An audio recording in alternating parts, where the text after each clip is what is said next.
Hello friends, ओम श्री गणेशाय नमः। ओम नमः शिवाय। आप सभी का स्वागत है आपके अपने यूट्यूब चैनल पर। फ्रेंड्स, आज हम आपको इस वीडियो में बताने जा रहे हैं श्रावण मास महात्म के 17वें अध्याय की कथा के बारे में, जिसको सुनने मात्र से ही सभी सुखों की होगी प्राप्ति और होंगी सभी मनोकामनाएं शीघ्र ही पूर्ण। फ्रेंड्स, वीडियो शुरू करने से पहले आपसे रिक्वेस्ट है, अगर आप हमारे चैनल पर नए हैं और आपने अभी तक चैनल को सब्सक्राइब नहीं किया है तो प्लीज़ सब्सक्राइब कीजिएगा चैनल को, साथ ही प्रेस कीजिएगा बेल आइकन को, जिससे नए वीडियो से रिलेटेड नोटिफिकेशन आपको तुरंत प्राप्त हो सके। और वीडियो पसंद आने पर वीडियो को लाइक और शेयर जरूर कीजिएगा, ताकि सभी भक्तों को इस वीडियो का लाभ प्राप्त हो सके। और कमेंट बॉक्स में ओम श्री गणेशाय नमः जरूर लिखिएगा। श्रावण मास महात्म सभी प्रकार के विघ्नों का नाश करने वाले तथा सारी सृष्टि का पालन करने वाले श्री गणेश जी तथा ज्ञान की दाता देवी श्री सरस्वती जी तथा सब पुराणों के कर्ता श्री व्यास जी तथा श्री गुरुदेव जी के चरण कमलों में नमस्कार करके भगवान की श्रद्धा और भक्ति रस में डूबे हुए श्रावण मास महात्म की कथा कहती हूँ। श्रावण मास की अष्टमी को देवी पवित्रारोपण, पवित्र निर्माण विधि तथा नवमी का कृत्य। ईश्वर बोले, हे देवेश, अब मैं शुभ पवित्रारोपण का वर्णन करूंगा। सप्तमी तिथि को अधिवासन करके अष्टमी तिथि को पवित्रकों को अर्पण करना चाहिए। जो पवित्रक बनवाता है उसके पुण्य फल को सुनिए। सभी प्रकार के यज्ञ, व्रत तथा दान करने और सभी तीर्थों में स्नान करने का फल मनुष्य को केवल पवित्र धारण करने से प्राप्त हो जाता है, क्योंकि भगवती शिवा सर्वव्यापिनी है। इस व्रत से मनुष्य धनहीन नहीं होता है, उसे दुख पीड़ा तथा व्याधियां नहीं होती है, उसे शत्रुओं से होने वाला भय नहीं होता है और वह कभी भी ग्रहों से पीड़ित नहीं होता है। इससे छोटे बड़े सभी कार्य सिद्ध हो जाते हैं। हे वत्स, मनुष्यों तथा राजाओं के विशेष करके स्त्रियों के पुण्य की वृद्धि के लिए इससे श्रेष्ठ कोई अन्य व्रत नहीं है। हे तात, सौभाग्य प्रदान करने वाले इस व्रत को मैंने आपके प्रति स्नेह के कारण बताया है। हे ब्रह्मपुत्र, श्रावण मास के शुक्ल पक्ष की सप्तमी तिथि को अधिवासन करके देवी के प्रति उत्तम भक्ति से संपन्न वह मनुष्य सभी सामग्रियों से युक्त होकर सभी पूजा द्रव्यों, गंध, पुष्प, फल आदि अनेक प्रकार के नैवेद्य तथा वस्त्राभरण आदि संपादित करके इनकी शुद्धि करे। इसके बाद पंचगव्य का प्राशन कराए, चरु से दिग्बलि प्रदान करे तथा अधिवासन करे। उसके बाद सदस्य वस्त्रों तथा पत्रों से इस पवित्र को आच्छादित करे। पुनः देवी के उस मूल मंत्र से उसे 100 बार अभिमंत्रित करके सर्व शोभा समन्वित उस पवित्र को देवी के समक्ष स्थापित करे। इसके बाद देवी का मंडप बनाकर रात्रि में जागरण करे और नट नर्तक और वरांगनाओं के अनेक विधि कुशल समूहों और गाने बजाने और नाचने की कला में प्रवीण लोगों को देवी के समक्ष स्थापित करे।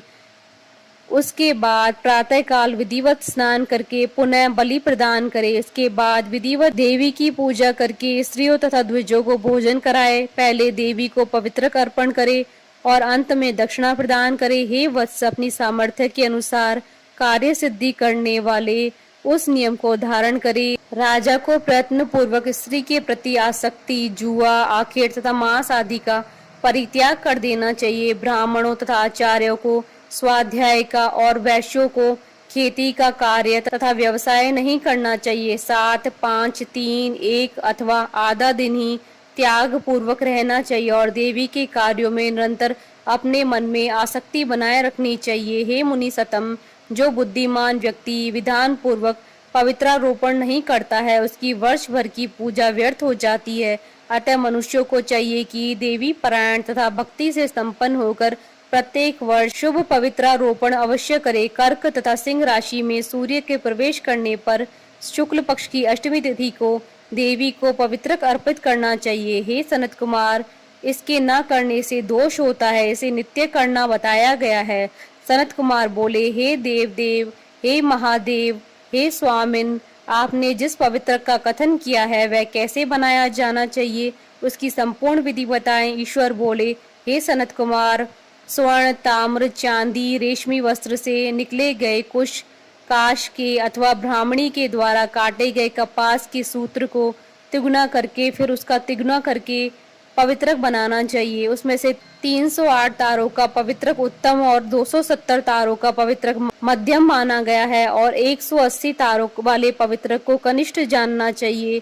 इसी प्रकार 100 ग्रंथि का पवित्रक उत्तम, 50 ग्रंथि का पवित्रक मध्यम तथा 26 ग्रंथि का सुंदर पवित्रक कनिष्ठ होता है, अथवा 6, 3, 4, 2, 12, 24, 10 अथवा 8 ग्रंथियों वाला पवित्रक बनाना चाहिए, अथवा 108 ग्रंथि का पवित्रक उत्तम, 54 ग्रंथि का मध्यम और 27 ग्रंथि का कनिष्ठ होता है। प्रतिमा के घुटने तक का लंबा पवित्रक उत्तम, जंघा तक का लंबा पवित्रक मध्यम तथा नाभि पर्यंत पवित्रक अधम कहा जाता है।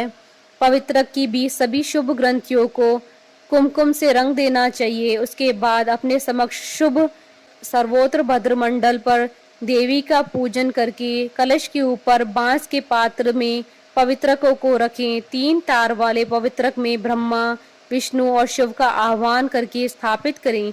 उसके बाद का सुनिए।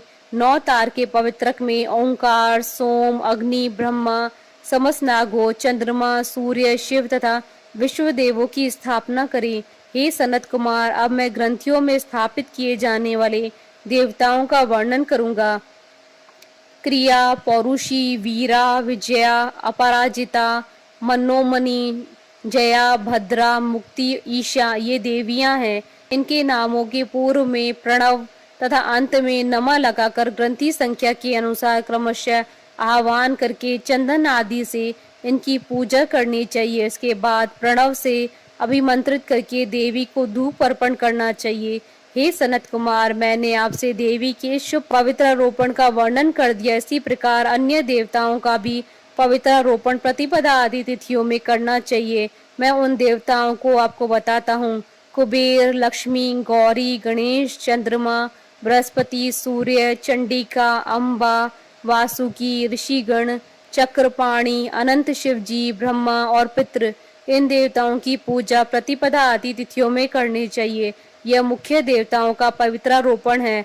उनके अंग देवता का पवित्र 3 सूत्रों का होना चाहिए। ईश्वर बोले, हे विप्रेंद्र, अब मैं श्रावण मास के दोनों पक्षों की 9वीं तिथियों के करणीय कृत्य को बताऊंगा।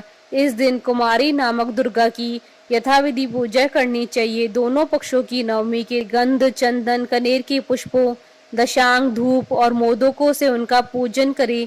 उसके बाद कुमारी कन्या स्त्रियों तथा विप्रों को श्रद्धा पूर्वक भोजन कराए, फिर मौन धारण करके स्वयं बिलपत्र का आहार ग्रहण करे। इस प्रकार से जो मनुष्य अत्यंत श्रद्धा के साथ दुर्गा जी की पूजा करता है, वह उस परम स्थान को जाता है जहाँ देव बृहस्पति विद्यमान है।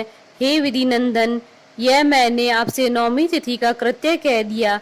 यह मनुष्य के सभी पापों का नाश करने वाले, सभी संपदाएं प्रदान करने वाले, पुत्र पौत्र आदि उत्पन्न करने वाला और अंत में उन्हें उत्तम गति प्रदान करने वाला है। इस प्रकार श्री स्कंद पुराण के अंतर्गत ईश्वर सनत कुमार संवाद में श्रावण मास महात्म्य में अष्टमी तिथि को देवी पवित्रारोपण नामक 17वां अध्याय पूर्ण हुआ।